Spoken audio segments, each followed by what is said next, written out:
निर्गमन अध्याय 8। निर्गमन अध्याय 8। और तब यहोवा ने फिर मूसा से कहा, फिरौन के पास जाकर कह, यहोवा तुझसे इस प्रकार कहता है कि मेरी प्रजा के लोगों को जाने दे, जिससे वे मेरी उपासना करें।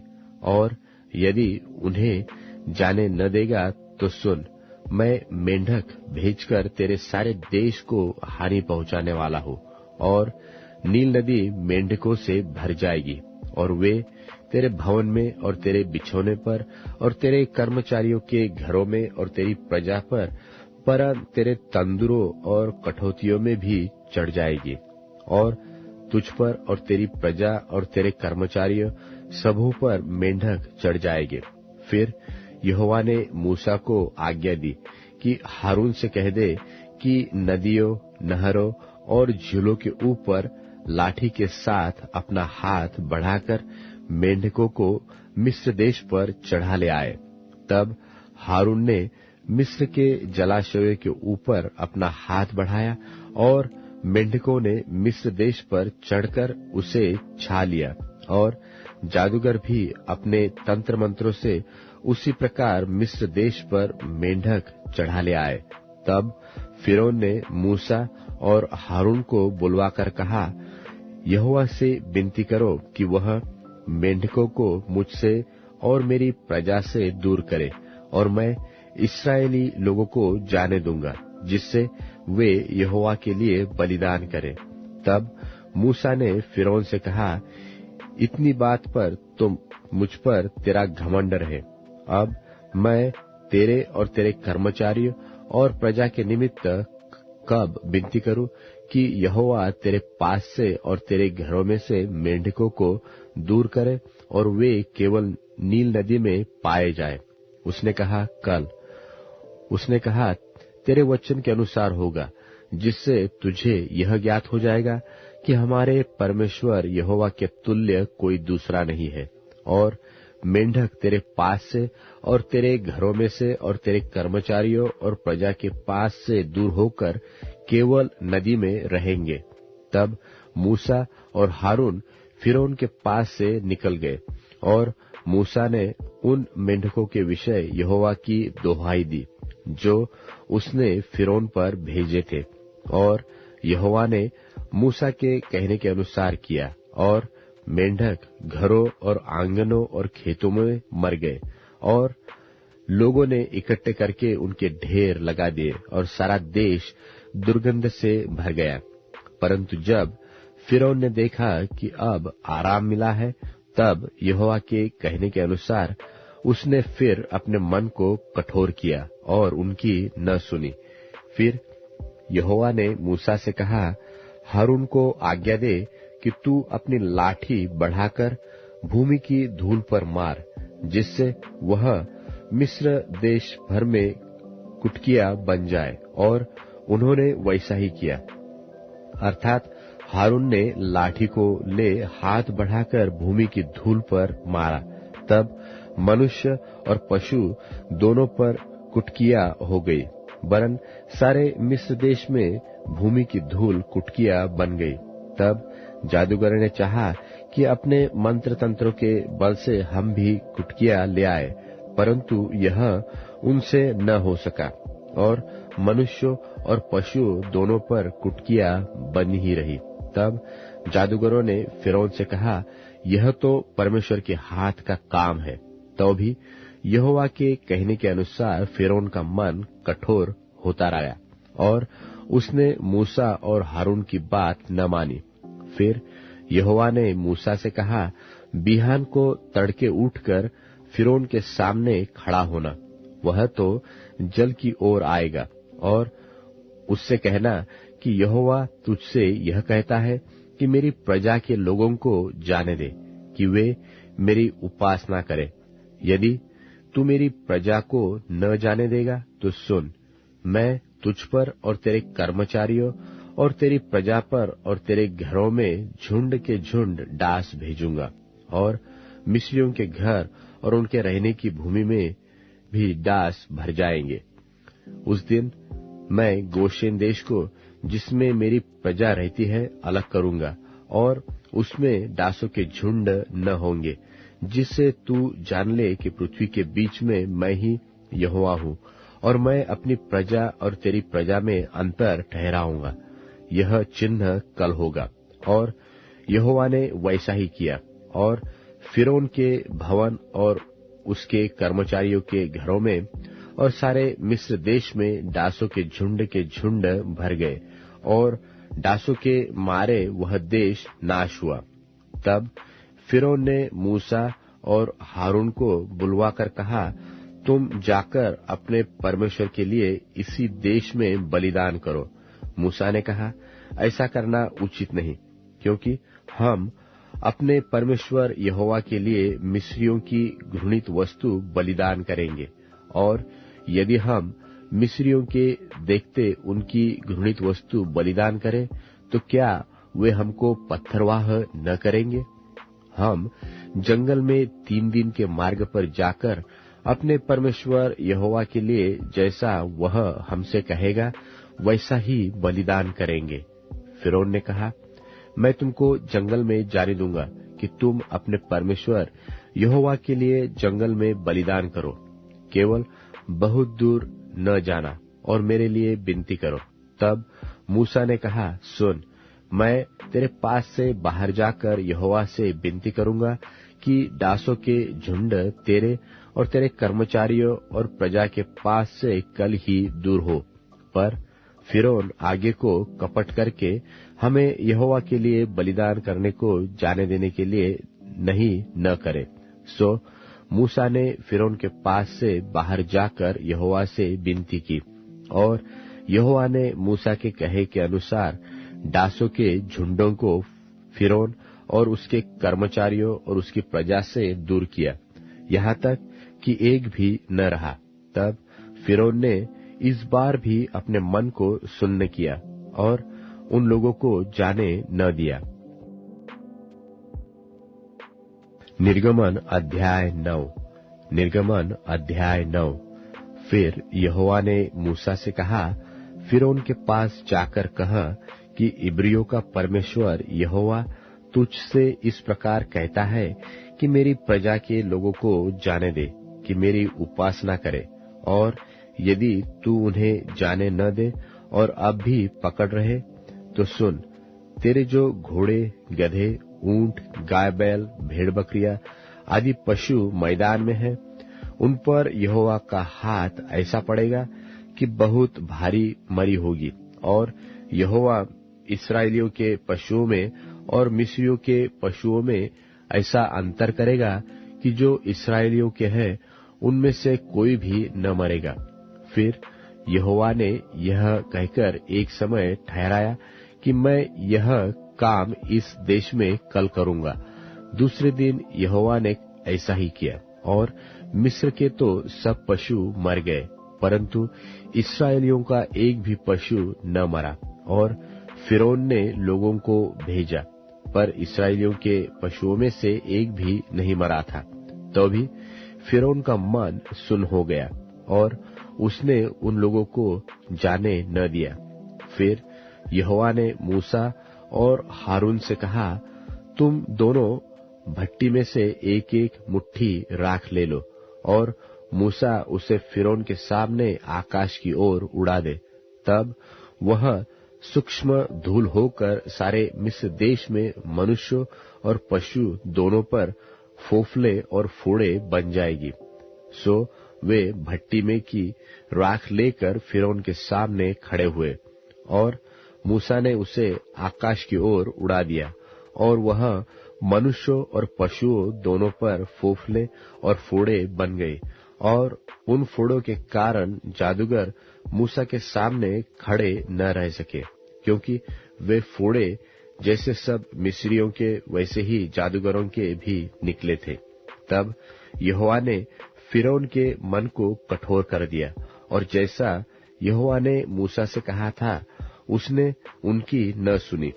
फिर यहोवा ने मूसा से कहा, बिहान को तड़के उठकर फिरौन के सामने खड़ा हो, और उससे कह, इब्रियों का परमेश्वर यहोवा इस प्रकार कहता है कि मेरी प्रजा के लोगों को जाने दे कि वे मेरी उपासना करें, नहीं तो अब की बार मैं तुझ पर और तेरे कर्मचारियों और तेरी प्रजा पर सब प्रकार की विपत्तियां डालूंगा, जिससे तू जान ले कि सारी पृथ्वी पर मेरे तुल्य कोई दूसरा नहीं है। मैंने तो अभी हाथ बढ़ाकर तुझे और तेरी प्रजा को मरी से मारा होता और तू पृथ्वी पर से सत्यानाश हो गया होता, परंतु सचमुच मैंने इसी कारण तुझे बनाए रखा है कि तुझे अपना सामर्थ्य दिखाओ और अपना नाम सारी पृथ्वी पर प्रसिद्ध करूं। क्या तू अब भी मेरी प्रजा के सामने अपने आप को बड़ा समझता है और उन्हें जाने नहीं देता? सुन, कल मैं इसी समय ऐसे भारी भारी ओले बरसाऊंगा कि जिनके तुल्य मिस्र की नेव पड़ने के दिन से लेकर अब तक कभी नहीं पड़े। सो अब लोगों को भेजकर अपने पशुओं को और मैदान में जो कुछ तेरा है सबको फुर्ती से आड़ में छिपा ले, नहीं तो जितने मनुष्य व पशु मैदान में रहे और घर में इकट्ठे न किए जाए उन पर ओले गिरेंगे और वे मर जाएंगे। इसलिए फिरौन के कर्मचारियों में से जो लोग यहोवा के वचन का भय मानते थे, उन्होंने तो अपने अपने सेवकों और पशुओं को घर में हाँक दिया, पर जिन्होंने यहोवा के वचन पर मन न लगाया, उन्होंने अपने सेवकों और पशुओं को मैदान में रहने दिया। तब यहोवा ने मूसा से कहा, अपना हाथ आकाश की ओर बढ़ा कि सारे मिस्र देश के मनुष्यों, पशुओं और खेतों की सारी उपज पर ओले गिरे। तब मूसा ने अपनी लाठी को आकाश की ओर उठाया और यहोवा मेघ गरजाने और ओले बरसाने लगा और आग पृथ्वी तक आती रही। इस प्रकार यहोवा ने मिस्र देश पर ओले बरसाए और जो ओले गिरते थे उनके साथ आग भी मिली हुई थी, और वे ओले इतने भारी थे कि जब से मिस्र देश बसा था तब से मिस्र पर ऐसे ओले कभी न गिरे थे। इसलिए मिस्र भर के खेतों में क्या मनुष्य क्या पशु जितने थे सब ओलों से मर गए, और ओलों से खेत की सारी उपज नष्ट हो गई, और मैदान के सब वृक्ष भी टूट गए। केवल गोशेन देश में जहां इस्राएली बसते थे ओले नहीं गिरे। तब फिरौन ने मूसा और हारून को बुलवा भेजा और उनसे कहा कि इस बार मैंने पाप किया है। यहोवा धर्मी है और मैं और मेरी प्रजा अधर्मी है। मेघों का गरजना और ओलों का बरसना तो बहुत हो गया। अब भविष्य में यहोवा से विनती करो, तब मैं तुम लोगों को जाने दूंगा और तुम न रोके जाओगे। मूसा ने उससे कहा, नगर से निकलते ही मैं यहोवा की ओर हाथ फैलाऊंगा, तब बादल का गरजना बंद हो जाएगा और ओले फिर न गिरेंगे। इससे तू जान लेगा कि पृथ्वी यहोवा ही की है। तो भी मैं जानता हूं कि न तो तू और न तेरे कर्मचारी यहोवा परमेश्वर का भय मानेंगे। सन और जव तो ओलों से मारे गए, क्योंकि जव की बालें निकल चुकी थी और सन के फूल लगे हुए थे, पर गेहूं और कठिया गेहूं जो बढ़े न थे, इस कारण वे मारे न जाए। जब मूसा ने फिरौन के पास से नगर के बाहर निकलकर यहोवा की ओर हाथ फैलाए, तब बादल का गरजना और ओलों का बरसना बंद हुआ, और फिर बहुत मेह भूमि पर न पड़ी। यह देखकर कि मेह और ओलों और बादल का गरजना बंद हो गया, फिरौन ने अपने कर्मचारियों समेत फिर अपने मन को कठोर करके पाप किया, और फिरौन का मन हठीला हो गया और उसने इस्राएलियों को जाने न दिया, जैसा कि यहोवा ने मूसा के द्वारा कहलवाया था। निर्गमन अध्याय 10। निर्गमन अध्याय 10। फिर यहोवा ने मूसा से कहा, फिरौन के पास जा, क्योंकि मैंने उसके और उसके कर्मचारियों के मन को इसलिए कठोर कर दिया है कि अपने चिन्ह उनके बीच में दिखलाओ, और तुम लोग अपने बेटों और पोतों से इसका वर्णन करो कि यहोवा ने मिस्रियों को कैसे ठट्टों में उड़ाया और अपने क्या क्या चिन्ह उनके बीच प्रकट किए हैं, जिससे तुम यह जान लोगे कि मैं ही यहोवा हूं।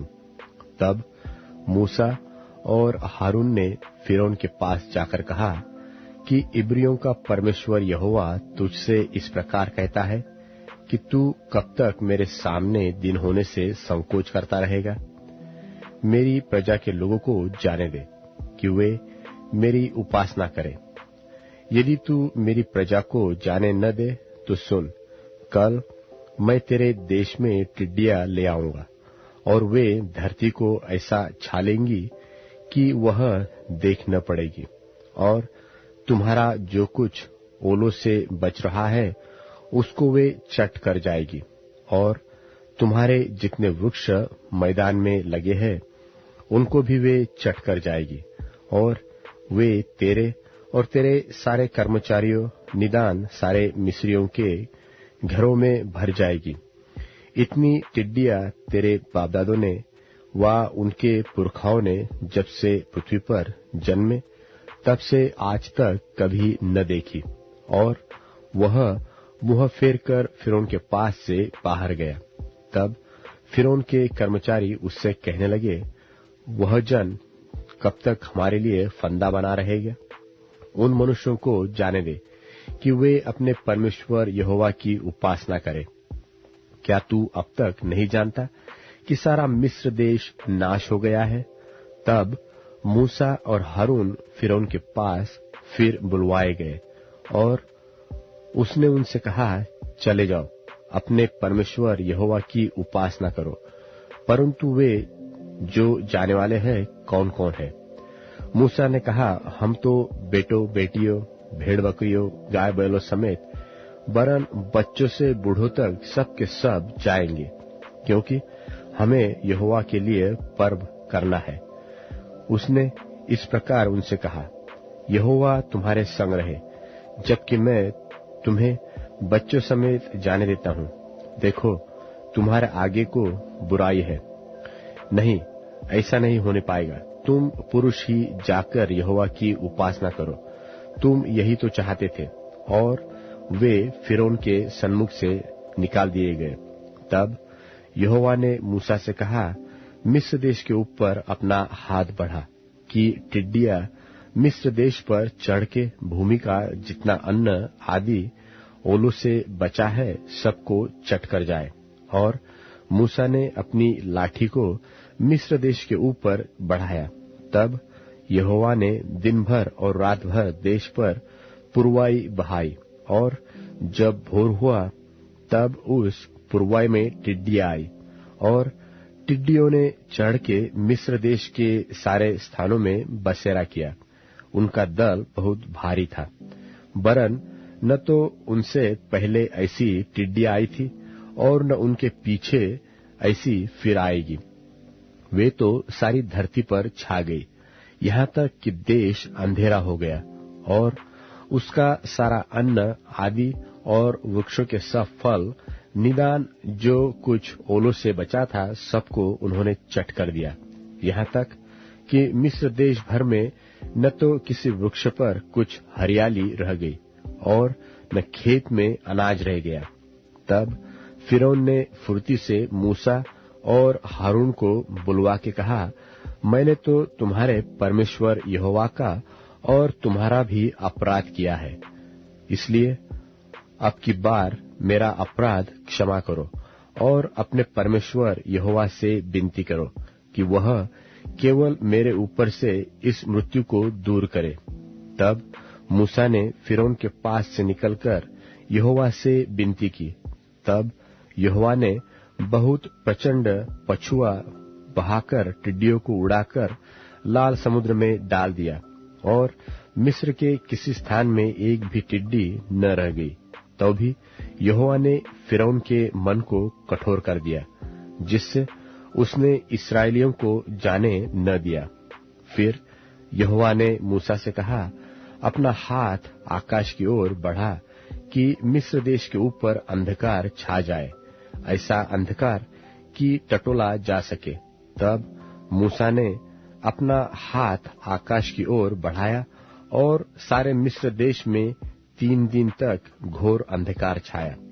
3 दिन तक न तो किसी ने किसी को देखा और न कोई अपने स्थान से उठा, परंतु सारे इस्राएलियों के घरों में उजियाला रहा। तब फिरौन ने मूसा को बुलवाकर कहा, तुम लोग जाओ, यहोवा की उपासना करो, अपने बालकों को भी संग ले जाओ, केवल अपनी भेड़ बकरी और गाय बैलों को छोड़ जाओ। मूसा ने कहा, तुमको हमारे साथ मेलबलि और होमबलि के पशु भी देने पड़ेंगे, जिन्हें हम अपने परमेश्वर यहोवा के लिए चढ़ाए। इसलिए हमारे पशु भी हमारे संग जाएंगे, उनका एक खुर तक न रह जाएगा, क्योंकि उन्हीं में से हमको अपने परमेश्वर यहोवा की उपासना का सामान लेना होगा। और हम जब तक वहां न पहुंचे तब तक नहीं जानते कि क्या क्या लेकर यहोवा की उपासना करनी होगी। पर यहोवा ने फिरौन का मन हठीला कर दिया, जिससे उसने उन्हें फिर जाने न दिया। तब फिरौन ने उससे कहा, मेरे सामने से चला जा और सचेत रह, मुझे अपना मुख फिर न दिखाना, क्योंकि जिस दिन तू मुझे मुख दिखलाए उसी दिन तू मारा जाएगा। मूसा ने कहा कि तूने ठीक कहा है, मैं तेरे मुंह को फिर कभी न देखूंगा। मत्ती रचित सुसमाचार 20वां अध्याय। स्वर्ग का राज्य किसी गृहस्थ के समान है, जो सवेरे निकला कि अपने दाख की बारी में मजदूरों को लगाए, और उसने मजदूरों से 1 दिनार रोज पर ठहराकर उन्हें अपने दाख की बारी में भेजा।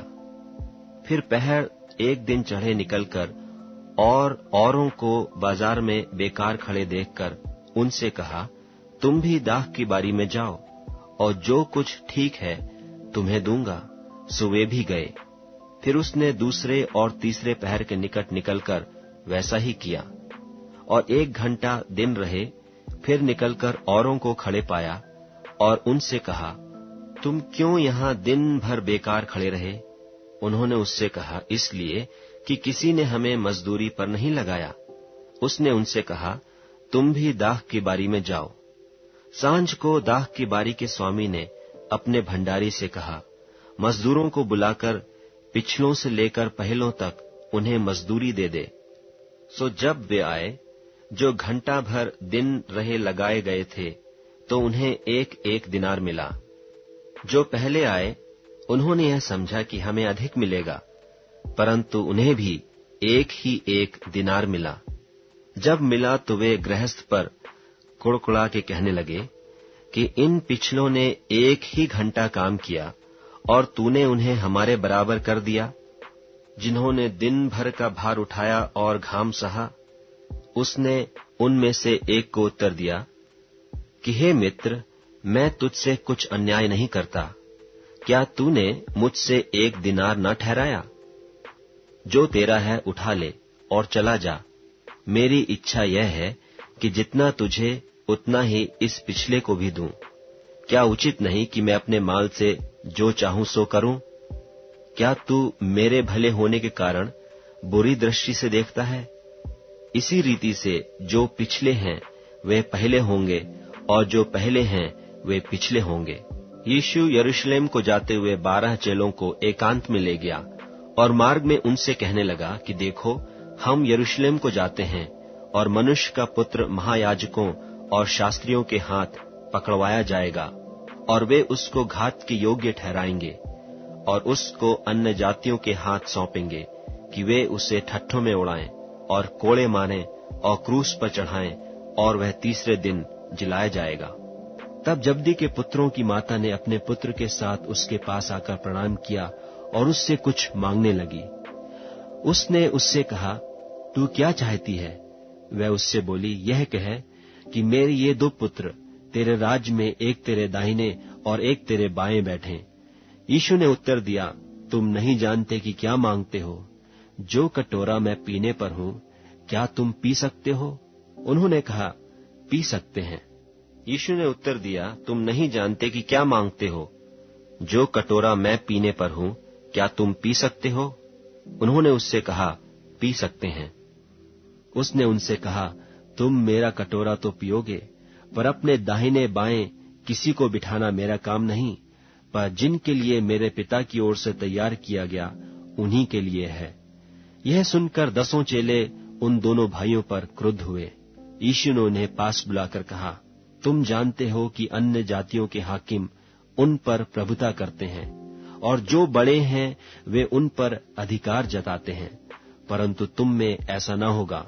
परंतु जो कोई तुम में बड़ा होना चाहे वह तुम्हारा सेवक बने, और जो तुम्हें प्रधान होना चाहे वह तुम्हारा दास बने। जैसे कि मनुष्य का पुत्र वह इसलिए नहीं आया कि उसकी सेवा टहल की जाए, परंतु इसलिए आया कि आप सेवा टहल करें और बहुतों की छुड़ौती के लिए अपने प्राण दे। जब वे यरीहो से निकल रहे थे तो एक बड़ी भीड़ उसके पीछे हो ली, और देखो 2 अंधे जो सड़क के किनारे बैठे थे, यह सुनकर कि यीशु जा रहा है, पुकार कर कहने लगे कि हे प्रभु, दाऊद के संतान हम पर दया कर। लोगों ने उन्हें डांटा कि चुप रहें, पर वे और भी चिल्लाकर बोले, हे प्रभु, दाऊद के संतान हम पर दया कर। तब यीशु ने खड़े होकर उन्हें बुलाया और कहा, तुम क्या चाहते हो कि मैं तुम्हारे लिए करूं? उन्होंने उससे कहा, हे प्रभु, यह कि हमारी आंखें खुल जाएं। यीशु ने तरस खाकर उनकी आंखें छुईं, और वे तुरंत देखने लगे और उसके पीछे हो लिए।